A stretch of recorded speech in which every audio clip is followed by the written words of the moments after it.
хамгийн их ингээд сэтгэлийн хямралд оруулдаг гол зүйл бол ер нь харилцаанаас авсан сэтгэлийн шарах байдаг да.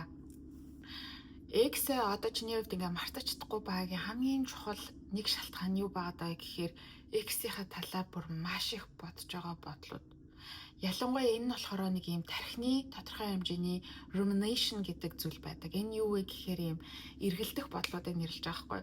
Тэгэхээр ингээд ямар нэг байдлаар дахин X-ийнхаа талаар анализ хийж бодох, тэр дурсамжийг сөхөх, ялангуяа ихэвчлэн хүмүүсийн гаргадаг, ярьдаг зүйл юу байгаад идэг вэ гэхээр яагаад намайг хуурсан бол, яагаад бит хоёр салсан бол, яагаад надад ингэж хандсан бол, магадгүй миний буруу байсан болов, би хангалттай байгаагүй болов, би тэр хүний хувьд уг нь болохоор эсвэл үн цэнтэй байждаггүй болов, яг юу байсан бол, эсвэл тэр хүн ингэж надад ингэсэн бол, тэх байсан бол гэж маш их өнгөрсөн цагийн талаар харамсаж ярьдаг, боддог, дахин тоглоулдаг. Тэгэхээр юу хэлмээр юм гэхээр аль болох бодоод хэрэггүй. Яагаад тэгэхээр тарих өөрөө ямар нэг зүйлийг давтан бодоод дурсаад байна гэдэг чинь тэр зүйл маш их анхаарлаа хандуулж байгаа тэр сэдв чи өөрөө өвдөлттэй байх юм бол чи сэтгэлийн шархаасаа хизээж ангиж ярихгүй.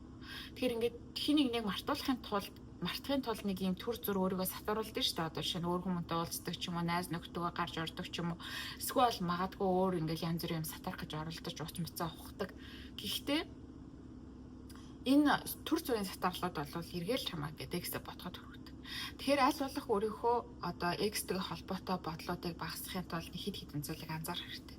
За нэгдүгээр гэх юм бол хүмүүсийн гаргадаг хамгийн их зүйл X-гээ юу хийж байгаа л, хаана явж байгаа л, шин хүнтэйгээ байгаа болов, ер нь яаж амьдарч байгаа л надгүй өөр тэр хүн ханц жаргалтай байна уу гэх мэтчлэн энэ хүн надгүйгээр яг юу хийж байгаа л гэдгийг хитрхийг обсесд болж чагнах.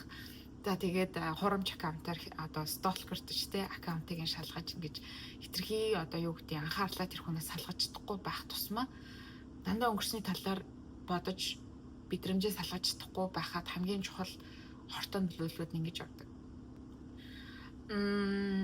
Дараачийн нэг зүйл нь юу байдаг вэ гэхээр нэг бол айгүй X-ийг одоо жишээ нь айгүй бурхамжилсан юм шиг ингэж бодох ингээд тэр мэн л миний амьдралын аз жаргал байж, тэрнтэй л цаг хугацаа өнгөрөөхөд гоё байж, тэр л намайг бүрэн хайрладаг байж, ойлгодог байж гэж хит их харамсан. За нөгөө талаараа өөрийгөө айгүйх буруутгадаг. Одоо яаж буруутгадаг вэ гэхээр ингээд би ингээд тэр үед хангалттай байгаагүй юм байна гэдэг ч юм ингээд өөрөө сэтгэлийн шарах бас авсан байгаа ч гэсэн тэр хүнд гомдсон гомдол маань хаашаа чиглэж байгаа гэхээр биний өөрийгөө өвтгөж байгаа, өөрийгөө хэн бэ гэж мэдэрч байгаа тэр мэдрэмжтэй холбоотой сэдврүү чиглэж байгаа гэсэн. Тэгэхээр ингээд өөрийнхөө үн цэнийг тодорхой хэмжээний харахаа болоод сэтгэл зүйн ангал руу онж эхэлдэг.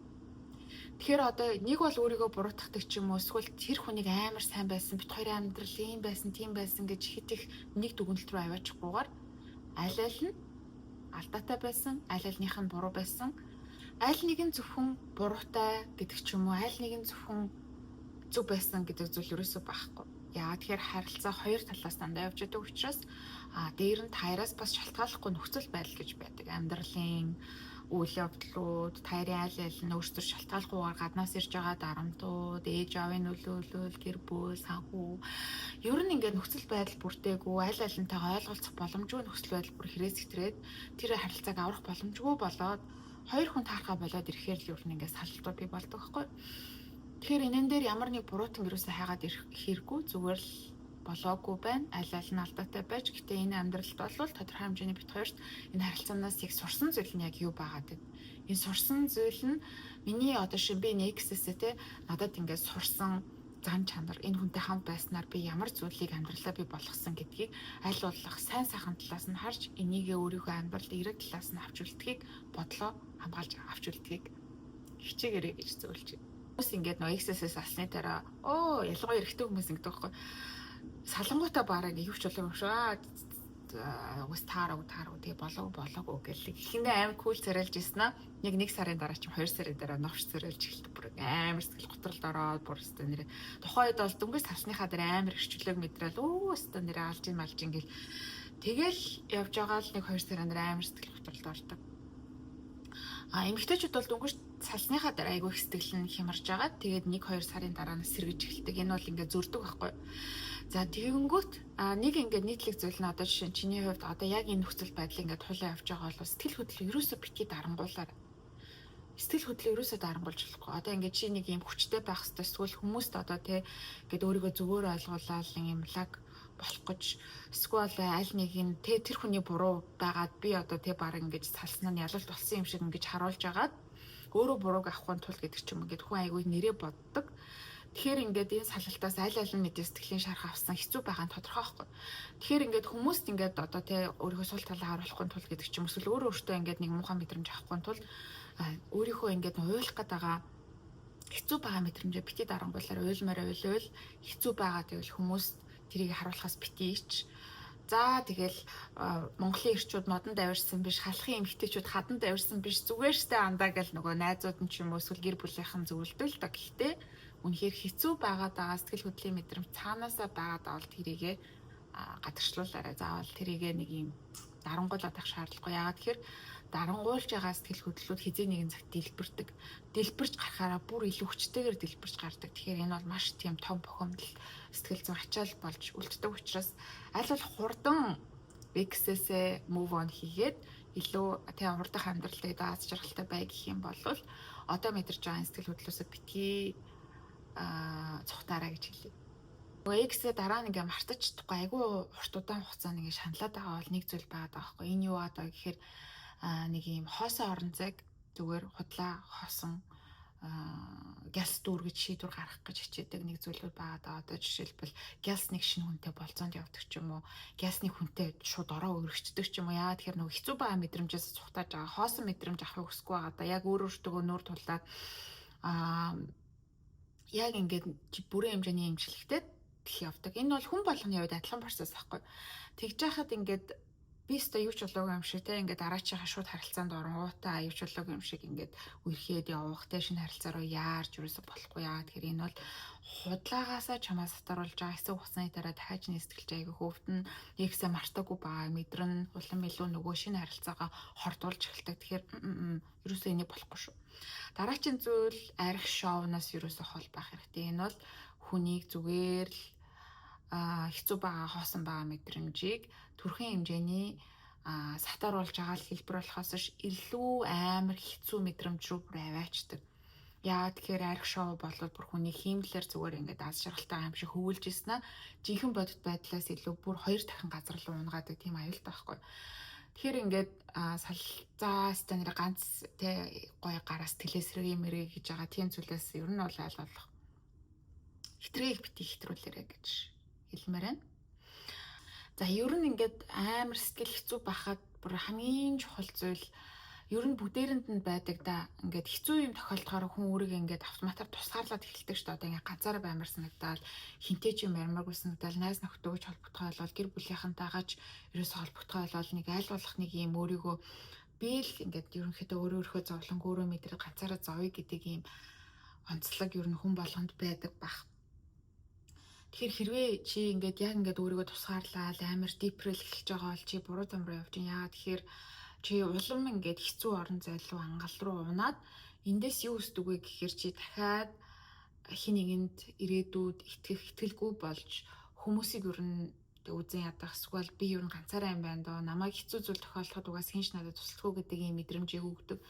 Тэгэхээр ингээд нөгөө бусдаас тусламж авах, бусдын дэмжлэгээр хүн ингэж босч ирдээ шүү. Хүн хизээж ганцаараа асуудлыг ганцаараа даван туулна гэж байдгүй. Энэ бол айгүй хатуу ширүүн, эготой болохын шинж муу ёр. Тэгэхээр аль болох гэр бүлтэйгээ, аль болох найз нөхдөдтэйгөө, аль болох чамаа дэмждэг, ойлгодог тэр хүмүүстэйгээ цагийг өнгөрүүлж энэ хэцүү байгаа үеийг даван туулаарай. Энэ бол айгүй чухал. Нэг юм зүйл байгаа да. Би дахиад хизээж хайрлагдахгүй бах та. Магадгүй 28 наснда ч юм уу 35 наснда, эсвэл 40 наснда. За магадгүй 20 дөнгөж 20 настай залуучуудын хувьд бол за саллаа нийлээ дараачих нь байгаа гэж бодж байна. Гэтэл ихэнх 28-аас 35 насныхны хямрал яадаг вэ гэхээр энэ үедээс халдсанд амар ингэж нөгөө тийрдэг. Яагаад вэ гэхээр одоо би дахиад хүнтэй суухгүй яана. Би одоо ингээд оройтчлаа. Би одоо хүүхэд гарахаас оройтчлаа. Би ер нь гэр бүлийн харилцаа ч гэдэм үү. Би ингээд хосгүй ганцаархнаа хөгшрөх үйдэ гэдэг айцыг энэ насны үед хамгийн их мэдэрч өөртөө сэтгэлээр ундаг үе байдаг. Тэгэхээр That's okay. Зүгээр дээ. Энэ бол зүгээр дээ. Хүн бол хэдэн настайдаа ч ямар ч нөхцөл байдлыг мэдрэх бүрэн эрх чөлөөтэй. Чиний нас чамайг хязгаарч тодорхойлохгүй, чиний зүс царай чамайг хязгаарч тодорхойлохгүй. Хамгийн чухал чамайг тодорхойлж байгаа зүйл гэх юм бол чи ирээдүйдээ зоригтой өөрийгөө ямар амьдруулахыг хүсэж байна, өөртөө ямар анхаарал, өөрийгөө ямар хүн байлгахыг хүсэж байгаа, яг одоо цаг дээр өөртөө өгж байгаа тэр хайр, итгэл үнэмшил чамайг хүчтэй болгож идэг.